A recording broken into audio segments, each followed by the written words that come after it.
And the last thing I want to hit on when it comes to problems at the VA are decision letter packets. And these just Mm. every time I see one, like when I got mine, I was just like, what the heck am I sifting through, right?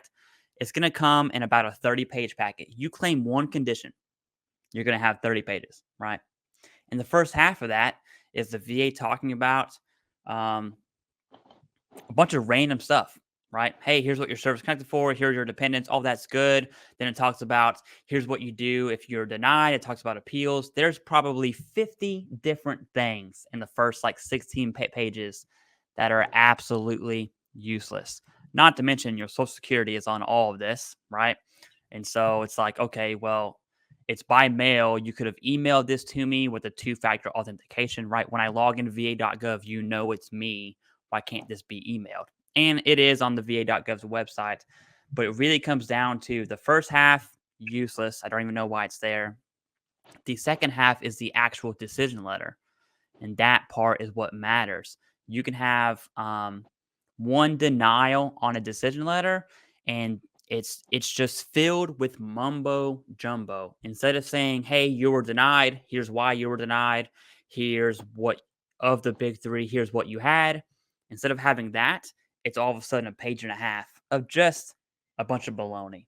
The VA is giving you 38 CFR codes for in-service events and 38 CFR codes for the current diagnosis and 38 CFR codes for the Nexus. You're like, okay, I know that. I know I need the big three. Then it talks about a bunch of other baloney.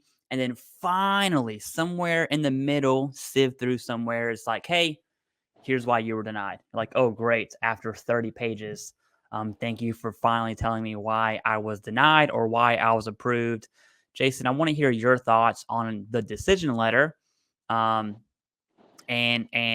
what are specifically what are your thoughts on how the VA could make those better, right, or more digestible, Yeah, if you will. yeah, yeah. You're right. I so the how could they make it better? So let's start off with what they won't do. They won't not send all the mumbo jumbo extra garbage that takes up 75% of the packet, right? Yeah. So they're not going to eliminate that. They probably won't just do like a QR code or something that you could just scan to get that, like scan here for all the other information, right?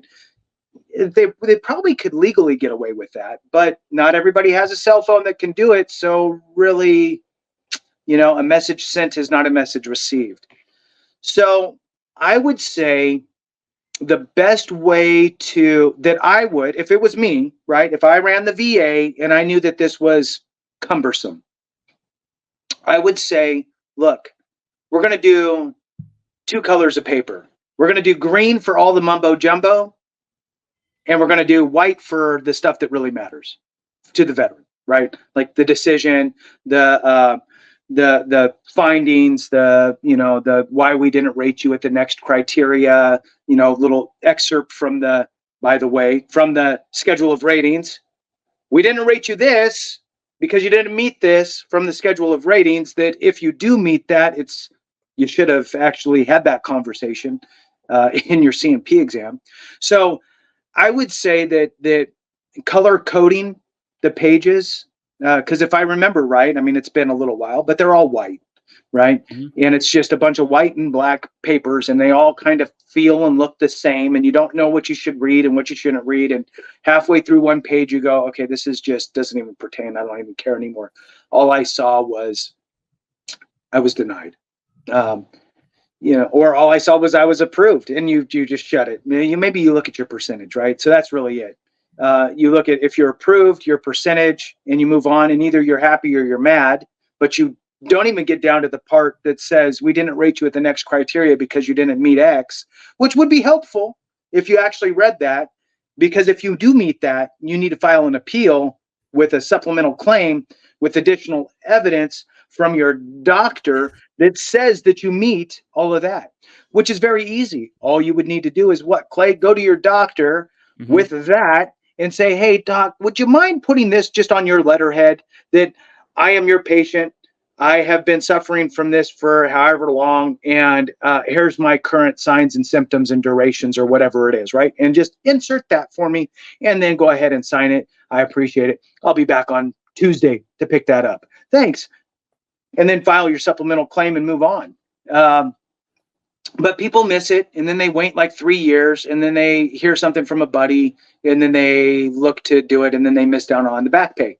So just wanted to walk down that that path with you there, Clay. So yeah, it's sadly we're in a world of massive disclosure is the reality. I mean, if you buy a house today versus 30 years ago, 30 years ago it was 10 pages that you had to sign, right? There's your deed, title, and a couple other things.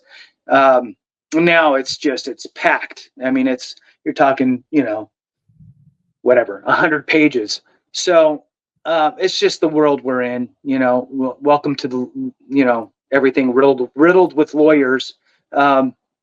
So we're not going to get away from it. I don't see any sort of online version because not everybody in the world has access to that. So it has to be a hard paper copy. I think the best way is green is garbage and white is read, right? Mm-hmm. So that's my thoughts. Back to you, Clay. Oh yeah, so the VFW appealed to the committee, right? The subcommittee of Veteran Affairs on decision letter specifically. I'm hoping that has some change. I don't think it will, because if you're looking at VA priorities, this has got to be pretty low, right? And Yeah. I'm just guessing here. I could totally be wrong, right? But if I was to bet money, I would bet it's pretty low on the priority chain. But what I do want to talk about are decision letters in two different aspects. One, I think the VA gets right, and you hit it right on the head. If you're approved, the VA does this right. It says, hey, you're approved at 10% for GERD.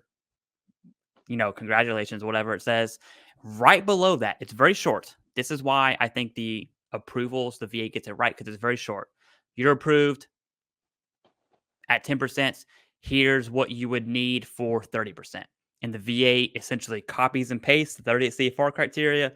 Bam, right there. The VA gets that right. I'm totally on board with what you said. What the VA gets wrong is if you're denied, because it talks about that's where you'll see the mumbo jumbo, right? The 38 CFR codes for the big three. Got it. If you were denied based on rationale, you'll really see that with secondary conditions. You'll see like a one-liner excerpt from the CMP examiner that says the CMP examiner opines that